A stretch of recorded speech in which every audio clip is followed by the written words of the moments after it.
Nous n'avons pas commandé pour ton fils, a dit ma sœur en lui tendant une corbeille de pain, pendant que ses propres enfants dévoraient des entrecôtes à 100 € et des desserts. Mon père a ajouté, tu aurais dû lui préparer quelque chose. J'ai simplement souri et répondu, c'est noté. Quand le serveur est revenu, je me suis levée et j'ai annoncé que j'avais passé la majeure partie de ma vie d'adulte à réparer les pots cassés de ma sœur, que ce soit sur le plan financier, émotionnel. Et même en gardant ses enfants pendant qu'elle partait pour ses escapades d'urgence de dernière minute. Je l'ai fait sans recevoir beaucoup de remerciements, entendant toujours la même rengaine de la part de nos parents, elle traverse une période difficile. Comme si ce n'était pas mon cas. La vie de Manon a toujours été une succession de drames chaotiques. Mais d'une manière ou d'une autre, elle retombe toujours sur ses pattes parce que quelqu'un est là pour la rattraper. Généralement, moi et nos parents. Ils agissent comme si elle était cette créature fragile et sans défense qui ne peut être tenue responsable de rien. Laissez un commentaire pour me dire d'où vous écoutez et quelle heure il est chez vous en ce moment. J'aimerais beaucoup savoir qui fait partie de notre communauté. Le cercle nautique de la baie d'Azur est niché au bout du port. Le genre d'endroit où la cotisation annuelle coûte plus cher que la voiture de la plupart des gens, et où le coucher de soleil semble être une option payante qu'il faut admirer en supplément. L'air sans l'iode, l'eau salée et le parfum de luxe, un mélange épais et entêtant qui me serre toujours la gorge. Ce soir était censé être une célébration. Mon père, Christophe, prenait enfin sa retraite après 40 ans en droit des affaires, une carrière qu'il portait comme une armure. Ma mère, Isabelle, préparait ce dîner depuis 6 mois, organisant chaque détail, des centres de table floraux au plan de table. Et ce plan de table fut le premier signe que ce soir n'était pas seulement une célébration. C'était une question de hiérarchie. La table principale était dressée pour 6.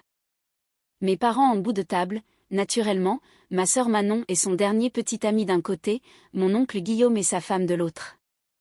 Et puis, à quelques mètres de là, coincée près de l'entrée de service et des portes battantes de la cuisine, se trouvait une petite table ronde dressée pour 2, moi et mon fils de 6 ans, Léo. J'ai essayé d'ignorer l'affront. J'ai essayé de me dire que c'était juste une question de logistique, que la table principale était pleine. Mais ensuite, la nourriture a commencé à arriver. Pour la table principale, un défilé de luxe. Des plateaux de fruits de mer dégoulinant de glace et de condensation, des huîtres fraîchement ouvertes, des bouteilles de grands crus classés qui coûtaient plus que mon budget de course mensuel. Les serveurs se déplaçaient avec l'efficacité silencieuse de machines bien huilées, déposant des assiettes de filets mignons et de queues de homard devant mes parents et ma sœur. Manon, qui se dit « influenceuse lifestyle », mais qui influence surtout le solde de mon compte en banque à la baisse, était déjà en train de prendre des photos, son téléphone planant au-dessus des plats pour capturer l'angle parfait de l'abondance. Et puis, il y avait notre table. Léo était assis tranquillement, les mains jointes sur ses genoux, regardant le festin se dérouler à quelques mètres de lui. Il portait sa plus belle chemise, la petite chemise bleue à boutons qu'il adorait parce qu'elle lui donnait l'air d'un grand. Il ne s'était pas plaint lorsque nous avions été placés à l'écart. Il ne s'était pas plaint lorsque les serveurs nous avaient dépassés avec les hors-d'œuvre. Mais quand les plats principaux sont arrivés à la grande table et que rien n'est venu à la nôtre, il a levé les yeux vers moi, ses yeux grands et confus. « Maman » a-t-il chuchoté. « Est-ce que notre repas arrive bientôt ? J'ai vraiment faim. » J'ai fait signe à un serveur, forçant un sourire poli. « Excusez-moi, je pense que vous avez oublié notre commande. Mon fils et moi aimerions voir la carte. » Le serveur semblait mal à l'aise, son regard se dirigeant vers mon père. « Je suis désolé, madame. On m'a dit que le menu dégustation était uniquement pour la table principale. Votre père a précisé que vous n'étiez pas incluse dans le nombre de couverts pour le service. » Mon estomac s'est noué. J'ai regardé la table principale. Mon père découpait son steak, sans même jeter un regard dans notre direction.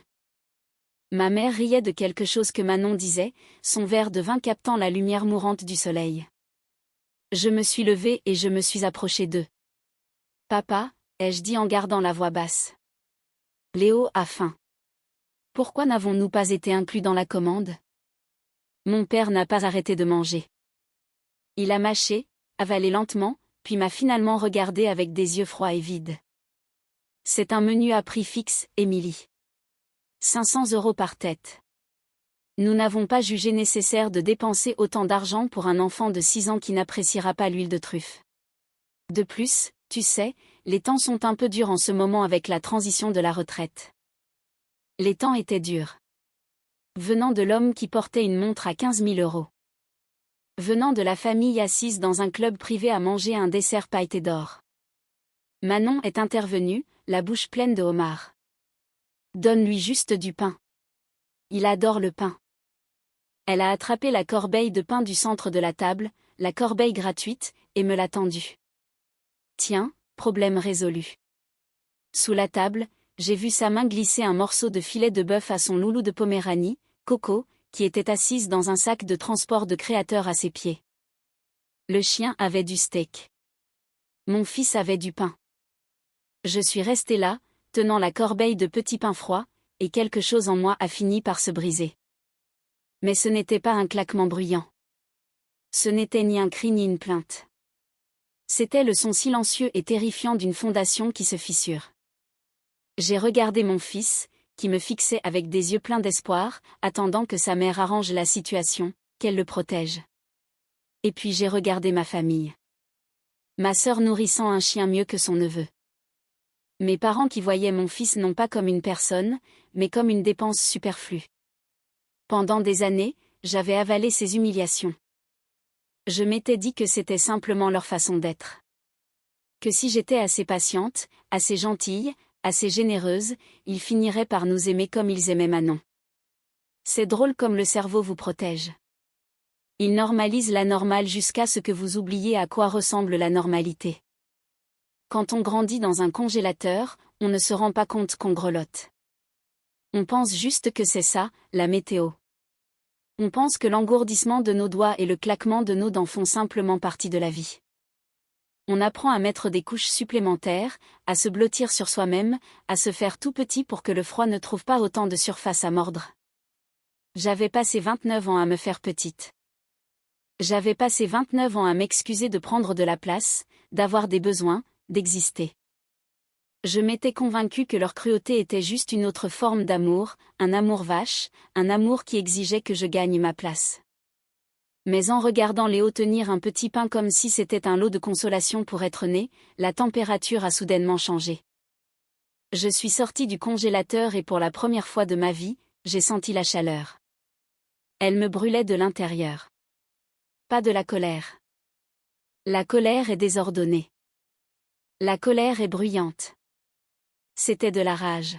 « Une rage froide, lucide, absolue. » J'ai souri à ma sœur. J'ai souri à mon père. « C'est noté, » ai-je dit. Et je suis retournée à ma table. Je me suis assise en face de Léo et j'ai mis la corbeille de pain de côté.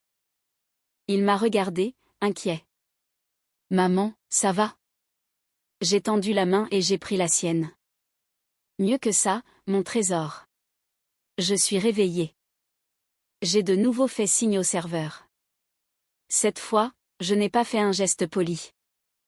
J'ai levé la main avec l'autorité de quelqu'un qui n'a plus l'intention de demander la permission. Quand il est arrivé, l'air nerveux, je n'ai pas chuchoté.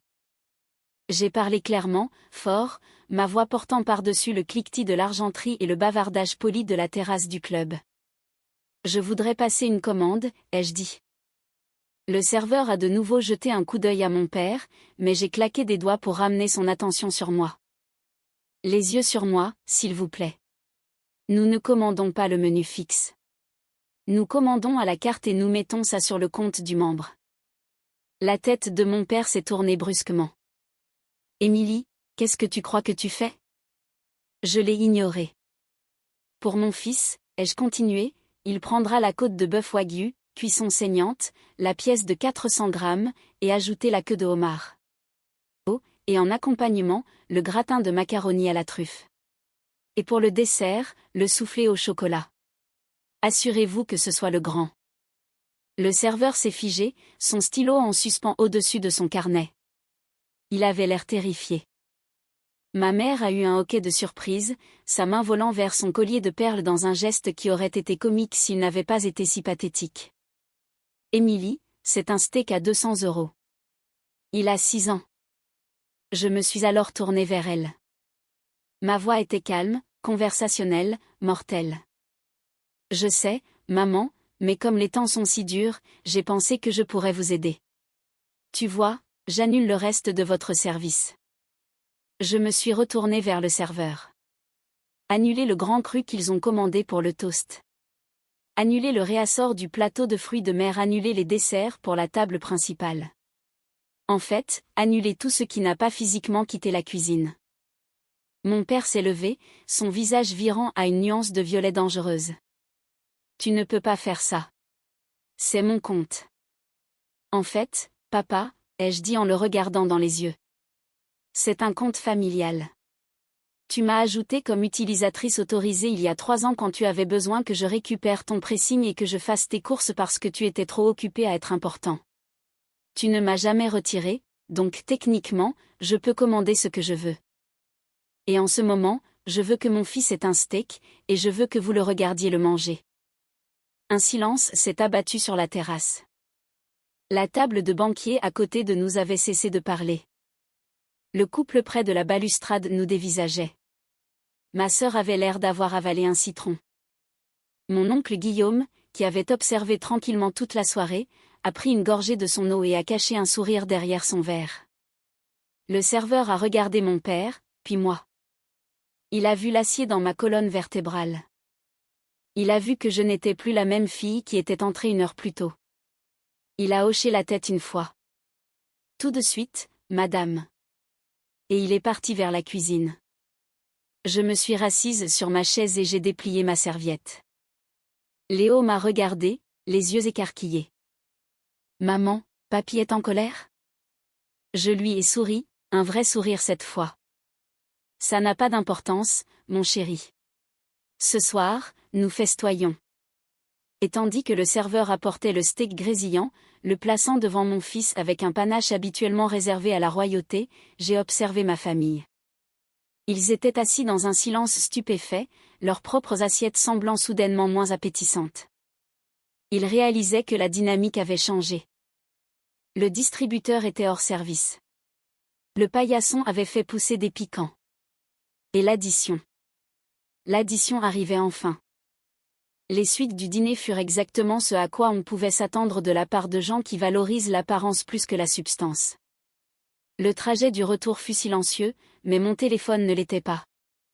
Il vibrait contre la console de ma voiture comme un insecte piégé, bourdonnant de notifications rentrantes. Je ne l'ai pas regardé. Je me suis concentrée sur la route, sur le rythme des lampadaires qui défilaient, sur la respiration douce de Léo endormi à l'arrière. Son ventre était plein de bœuf wagyu et de chocolat, et il faisait les rêves paisibles d'un enfant qui se sait en sécurité. J'aurais aimé pouvoir en dire autant pour moi-même. Quand je suis finalement arrivée dans mon allée et que j'ai porté Léo jusqu'à son lit, je me suis assise au comptoir de ma cuisine et je me suis versé un verre d'eau du robinet. Le silence de ma maison me semblait habituellement solitaire. Ce soir, il était lourd, prégnant de la prise de conscience de ce que je venais de faire. J'avais publiquement humilié mon père. J'avais arraché le contrôle à ma mère.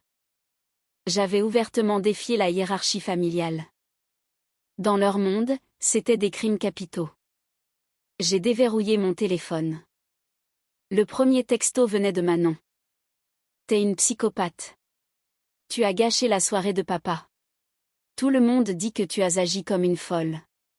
Envoie-moi 500 € pour les frais d'annulation ou je dis à tout le monde que tu as fait une dépression nerveuse. Le deuxième était de ma mère. Je ne sais pas pour qui tu te prends, mais tu n'es pas la fille que j'ai élevée.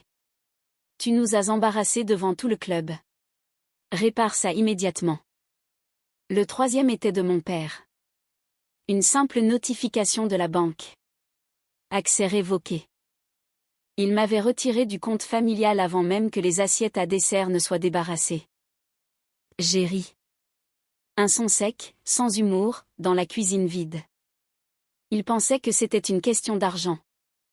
Il pensait pouvoir me punir en me coupant l'accès à un compte que je n'utilisais de toute façon jamais pour moi-même. Ils ne comprenaient pas. Je n'essayais pas de dépenser leur argent. J'essayais de leur montrer que j'en avais fini de dépenser le mien. J'ai ouvert mon ordinateur portable et créé un nouveau tableur. Je l'ai intitulé « La rançon ». Pendant des années, j'avais été le filet de sécurité, le plan B, l'investisseur silencieux dans l'entreprise de la vie de Manon. Mes parents me disaient constamment que la famille, c'est fait pour s'entraider. Ce qu'ils voulaient dire, c'est que j'aidais Manon. Manon avait besoin d'une nouvelle voiture parce que son image d'influenceuse en dépendait. Je me suis portée garante pour le prêt. Manon avait explosé le plafond de ses cartes de crédit lors d'un voyage d'affaires à Tulum. J'ai transféré le solde sur ma carte pour sauver sa réputation bancaire. Manon ne pouvait pas payer son loyer parce que ses contrats de partenariat étaient tombés à l'eau. J'ai fait le chèque. J'ai commencé à taper.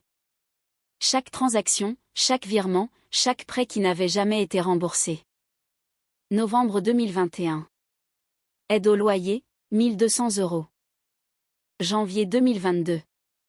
Réparation voiture, 850 €. Mars 2022. Remboursement d'urgence carte de crédit, 4500 €. Juillet 2022. Renflouement pour le lancement raté de sa ligne de bijoux, 3000 €. La liste s'allongeait encore et encore. J'ai sorti mes relevés bancaires, recoupant les dates et les montants. Le total au bas de la colonne grossissait, jusqu'à me fixer du regard, un réquisitoire à 5 chiffres contre ma propre stupidité. 18 500 €. C'était un apport pour une maison. C'était un compte épargne pour Léo.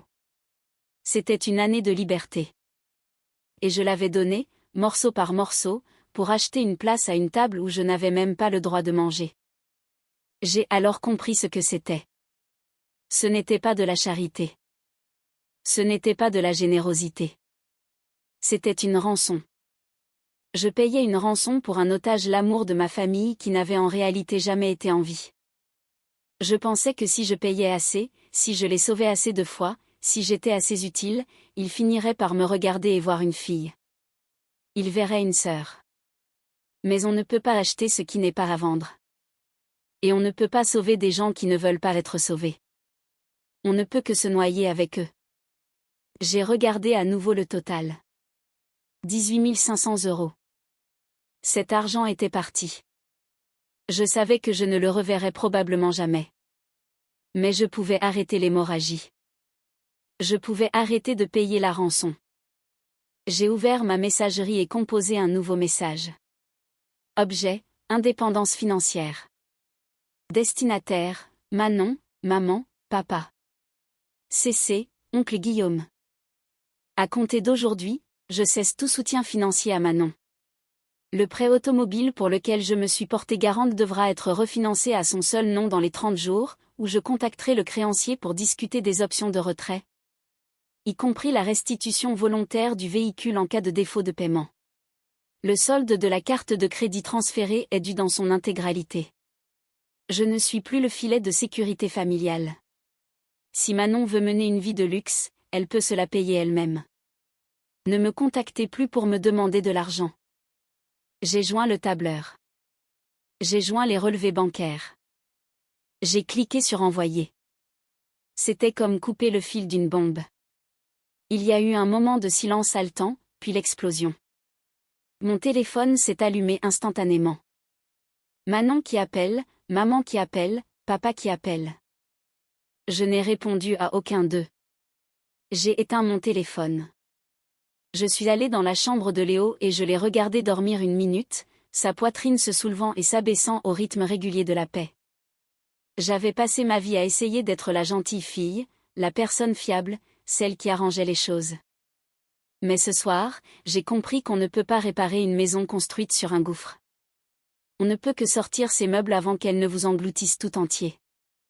Je suis retournée dans ma chambre, je me suis allongée dans le noir, et pour la première fois depuis des années, je ne me suis pas souciée de ce que ma famille pensait de moi. J'avais fini de payer. La rançon était terminée. Les jours suivants furent une masterclass de chaos. Ma famille, clairement peu habituée à faire face aux conséquences, a sombré de façon spectaculaire. Manon s'est lancée dans un direct sur Instagram, pleurant sur le fait que je l'avais abandonnée en pleine crise de santé mentale, omettant commodément la partie où elle avait affamé mon fils. Ma mère a laissé des messages vocaux allant de supplications larmoyantes à des menaces froides de déshéritement. Mon père a envoyé des emails au ton juridique, exigeant que je paie pour les dommages moraux causés par mon esclandre public. Je n'ai pas réagi. Je n'ai pas argumenté. J'ai tout transmis à mon oncle Guillaume. Oncle Guillaume n'était pas seulement mon oncle. C'était un juge à la retraite avec une réputation d'homme juste mais impitoyable. Il avait toujours été le mouton noir du côté de mon père parce qu'il refusait de jouer le jeu de l'ascension sociale. Quand je l'ai appelé le lendemain du dîner, il a écouté en silence. Quand je lui ai envoyé le tableur et les emails, il m'a rappelé dans les 10 minutes. « Émilie » a-t-il dit d'une voix grave. Ce n'est pas seulement de la mauvaise éducation. C'est de l'abus financier et potentiellement de l'escroquerie. Nous nous sommes rencontrés dans son bureau, une pièce calme remplie de livres et d'une odeur de vieux papier. Il a examiné mes documents avec une loupe, littéralement. « Tu t'es portée garante pour le prêt auto ?» a-t-il demandé en regardant par-dessus ses lunettes. « Oui. Papa a dit que ça l'aiderait à se construire un historique de crédit. » Et le transfert du solde de la carte de crédit? Maman a dit que c'était une urgence exceptionnelle. Le sac à main de Manon avait été volé à Tulum. Oncle Guillaume a reniflé. Son sac n'a pas été volé. J'ai vu les photos. Elle s'en est acheté un nouveau. Il m'a aidé à rédiger les lettres de mise en demeure officielles. Nous avons utilisé du papier à en-tête juridique. Le langage était précis, dénué d'émotion et d'une clarté terrifiante. Nous exigions le remboursement des 18 500 €, leur donnant 30 jours avant d'engager des poursuites au civil. Nous les avons informés que je me retirais en tant que garante du prêt auto, ce qui déclencherait un rappel immédiat de la dette à moins qu'ils ne le refinancent. Nous avons envoyé des copies à leur avocat de famille, un homme que je soupçonnais d'être tout aussi fatigué de leur frasque que moi. Mais le vrai travail, celui qui me tenait éveillé la nuit, c'était l'audit. Je devais séparer complètement ma vie de la leur. J'ai passé en revue chaque compte, chaque abonnement, chaque mot de passe partagé. J'ai tout changé. J'ai demandé mes rapports de crédit. J'ai bloqué mon crédit. Je construisais une forteresse autour de moi et de Léo. C'est au cours de cette excavation que j'ai trouvé la clé. Je fouillais dans une boîte de vieux papiers que mon père avait entreposée dans mon garage il y a des années pour les garder en lieu sûr. Il avait toujours utilisé ma maison comme un espace de stockage supplémentaire pour ses tendances à l'accumulation. La plupart des choses étaient sans valeur, de vieilles déclarations d'impôts, des garanties expirées.